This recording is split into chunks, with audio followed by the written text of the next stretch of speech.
సుమన్ టీవీలో మీ business promotions కోసం ఈ కింది నెంబర్ను సంప్రదించగలరు.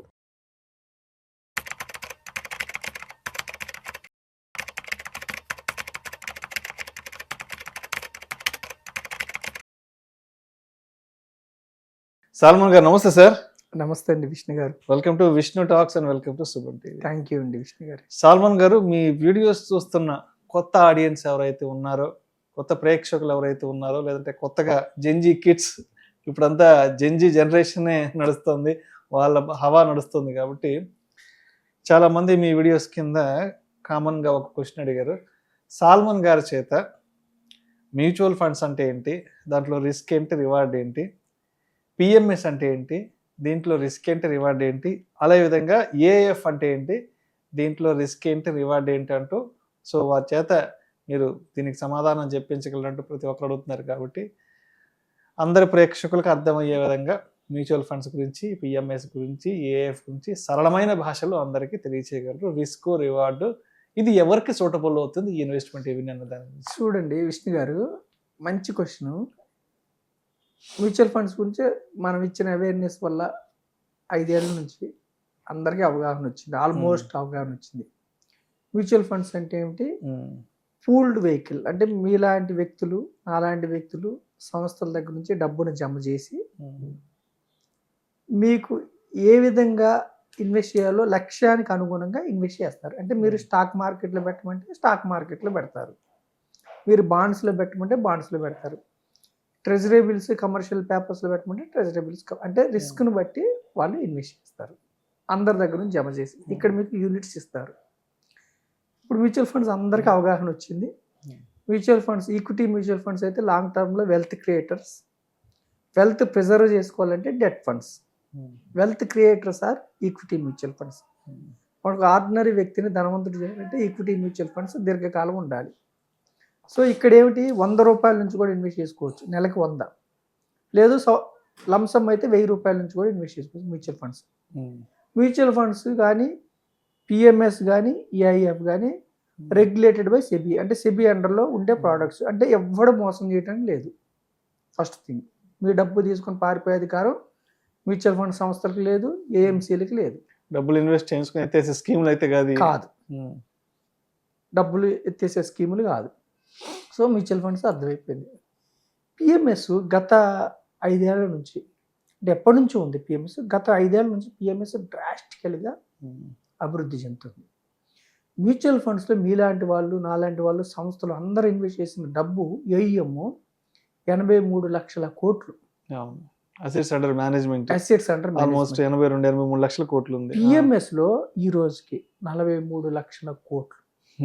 అంటే సగానికి వచ్చి మ్యూచువల్ ఫండ్స్ సగానికి చేరుకున్నారు. డ్రాస్టికల్గా అభివృద్ధి చెందుతుంది PMS. Mutual funds for all, చిన్న వాళ్ళు నెలకి 100 రూపాయలు కట్టే వాళ్ళకి కూడా ఉంది. పిఎంఎస్ అందరి కోసం కాదు, for HNI investors, big ticket size, high network individuals. ఎవరైతే కనీసం 50 లక్షలు ఇన్వెస్ట్ చేయగలరో వాళ్ళు పిఎంఎస్లో రావాలి. ఇక్కడ రిస్క్ ఎక్కువ ఉంటుంది. మ్యూచువల్ ఫండ్స్లో కూడా రిస్క్ ఎక్కువే, కానీ మ్యూచువల్ ఫండ్స్ కంటే పిఎంఎస్లో రిస్క్ ఎక్కువ. ఎందుకని రిస్క్ ఎక్కువ అంటే, మ్యూచువల్ ఫండ్స్లో సపోజ్ ఈక్విటీ మ్యూచువల్ ఫండ్ గురించి చెప్తున్నాను విష్ణు గారు. మీ డబ్బుని 50 స్టాక్స్, ఫోకస్డ్ అంటేనేమో 30, లేదంటే 50 స్టాక్స్, 70, 100, కొన్ని స్మాల్ క్యాప్ ఫండ్స్లో 250 స్టాక్స్ కూడా పెడతారు. అంటే స్టాక్స్ పెరుగుతున్న కొద్దికి రిస్క్ తగ్గుతుంది, రిటర్న్ కూడా తగ్గుతుంది. రిస్క్ తగ్గితే రిటర్న్ కూడా తగ్గే అవకాశం ఉంది, అంతే కదా. ఇక్కడ రెగ్యులేషన్స్ ఎక్కువ మ్యూచువల్ ఫండ్స్లో. అంటే సెబీ రూల్స్ ప్రకారం డైవర్సిఫైడ్ ఫండ్లో ఒక స్టాక్లో 10% కంటే ఎక్కువ పెట్టకూడదు. ఒకవేళ ఈ స్టాక్ బాగా పెర్ఫామ్ చేస్తుంది కానీ రిస్ట్రిక్షన్ ఉంది, 10%, మీ యొక్క ఏఈఎంలో 10% కంటే ఎక్కువ పెట్టకూడదు, రిస్ట్రిక్షన్ ఉంటుంది. సో రిటర్న్ తక్కువ వచ్చే అవకాశం ఉంది, రిస్క్ కూడా తక్కువ ఉండే అవకాశం ఉంది. అయితే ఖచ్చితంగా రిటర్న్ తక్కువ వస్తుందా? లేదు. ఇప్పుడు పిఎంఎస్లో ఏమిటి, లిమిటెడ్ స్టాక్స్, ఒక 25, 20 లిమిటెడ్ స్టాక్స్, 30 స్టాక్స్తో పోర్ట్ఫోలియో బిల్డ్ చేస్తారు, లిమిటెడ్. దీనివల్ల రిస్క్ ఎక్కువ ఉంటుంది, రిటర్న్ కూడా ఎక్కువ వచ్చే అవకాశం ఉంది. కానీ గ్యారంటీగా రిటర్న్ ఎక్కువ వస్తుందని చెప్పడానికి లేదు.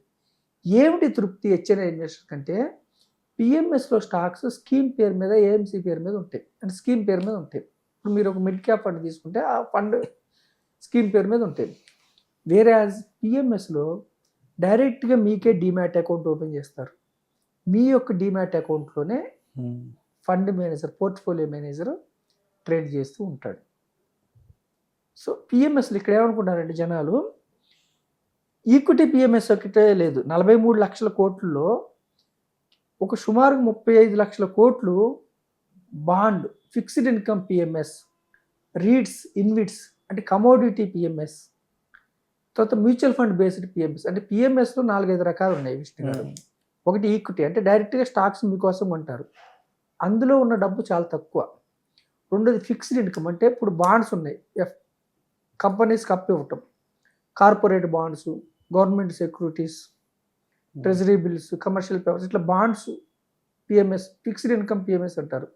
అందులో ఏమిటంటే ఎఫ్డీ కంటే, ఎఫ్డీలో ఇక్కడ మీకు 7% వస్తుంది అనుకోండి, ఇక్కడ 9 to 10, 11% వచ్చే అవకాశం ఉంది. ఏది ఫిక్స్డ్ ఇన్కమ్ సెక్యూరిటీస్లో, ఆ పిఎంఎస్. రీడ్స్ అండ్ ఇన్విట్స్ అంటే రియల్ ఎస్టేట్ ఇన్వెస్ట్మెంట్ ట్రస్ట్, అలాగే ఇన్విట్స్ ఇన్ఫ్రాస్ట్రక్చర్ ఇన్వెస్ట్మెంట్ ట్రస్ట్, ఇవి సెబీ అండర్లో ఉంటాయి. అంటే కమర్షియల్ కాంప్లెక్స్లు మీకోసం కమర్షియల్ కాంప్లెక్స్లో ఇన్వెస్ట్ చేస్తారు, వాళ్ళు వడ్డీ ఇస్తారు, మీకు ఇస్తూ ఉంటారు. అలాగే కమోడిటీ పిఎంఎస్ అంటే గోల్డ్, సిల్వరు, క్రూడ్ ఇలాంటి పిఎంఎస్. అంటే 5 రకాల పిఎంఎస్లు ఉన్నాయి, ఒక ఈక్విటీ కాదు.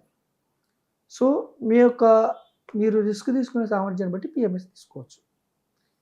వేరే ఇంకా ఎక్కువ సోఫిస్టికేటెడ్ ఇన్వెస్టర్స్, అంటే ఇంకా రిస్క్ని అర్థం చేసుకునే ధనవంతుల ఇన్వెస్టర్స్కి ఏఐఎఫ్ అని ఉంది, alternative investment fund.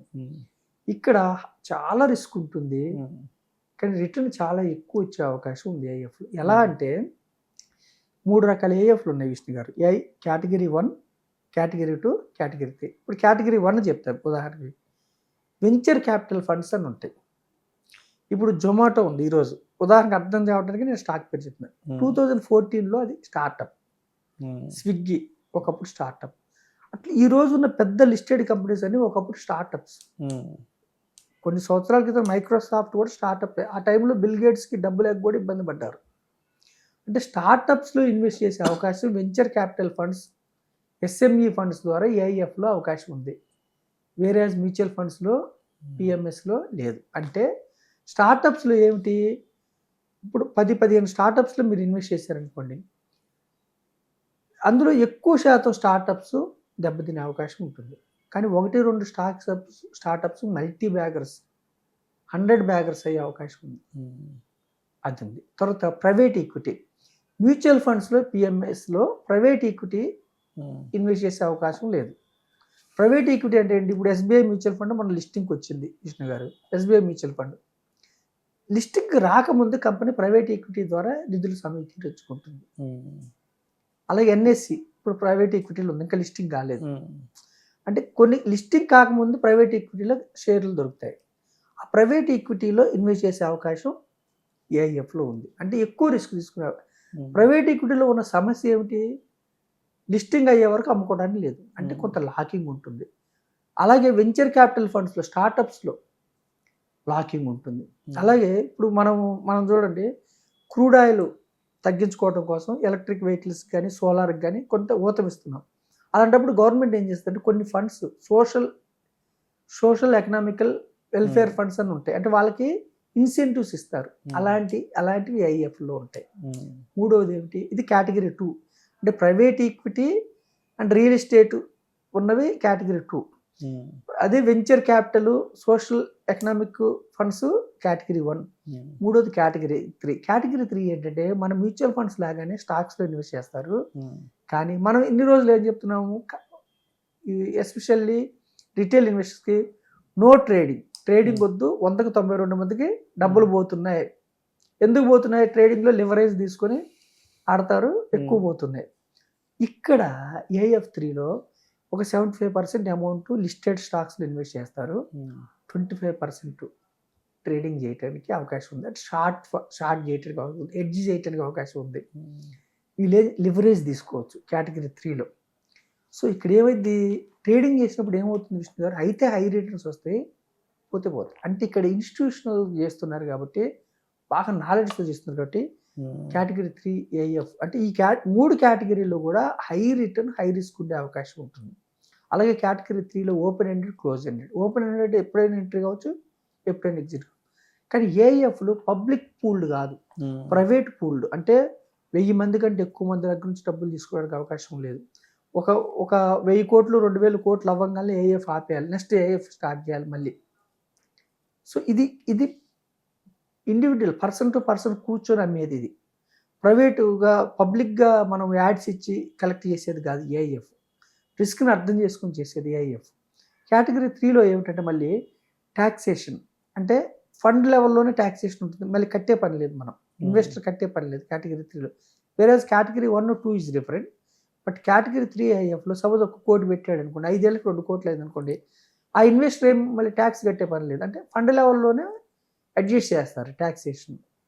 So mutual funds for all, PMS for HNIs, AIF for sophisticated investors, అంటే అల్ట్రా హెచ్ఎన్ఐస్కి. ఇప్పుడు ఏఐఎఫ్ కూడా దగ్గర 20 లక్షల కోట్లు, అంటే బాగా ఎవ్రీ ఇయర్ మ్యూచువల్ ఫండ్స్ కంటే పిఎంఎస్ ఎక్కువ ఇన్వెస్ట్ చేస్తున్నారు, పిఎంఎస్ కంటే ఏఐఎఫ్ ఎక్కువ ఇన్వెస్ట్ చేస్తున్నారు. అంటే ఏఐఎఫ్ ఆల్టర్నేటివ్ ఇన్వెస్ట్మెంట్ ఫండ్స్ ఫారిన్లో ఎప్పటి నుంచో ఉన్నాయి, మన దగ్గర ఇప్పుడు మిక్కిలి ప్రాచుర్యం పొందుతున్నాయి. ఇప్పుడు ఏంటంటే హెచ్ఎన్ఐస్ ఎక్కువ పిఎంఎస్ ఏఐఎఫ్లు ఇన్వెస్ట్ చేస్తున్నారు. కాకపోతే ఏమిటంటే ఇది ప్రైవేట్గా కూర్చొని రిస్క్ని అర్థం చేసుకుని ఇన్వెస్ట్ చేసేది ఏఐఎఫ్ ఆల్టర్నేటివ్. అయితే ఏఐఎఫ్ కూడా సెబీ అండర్లోనే ఉంటుంది, ఎక్కడ ఫ్రాడ్ ఉండదు. మ్యూచువల్ ఫండ్స్, పిఎంఎస్, ఏఐఎఫ్ 3 కూడా సెబీ అండర్లోనే ఉంటుంది. రిజిస్టర్డ్ డిస్ట్రిబ్యూటర్స్ మాత్రమే డిస్ట్రిబ్యూట్ చేయాలి. Thank you so much Solomon గారు.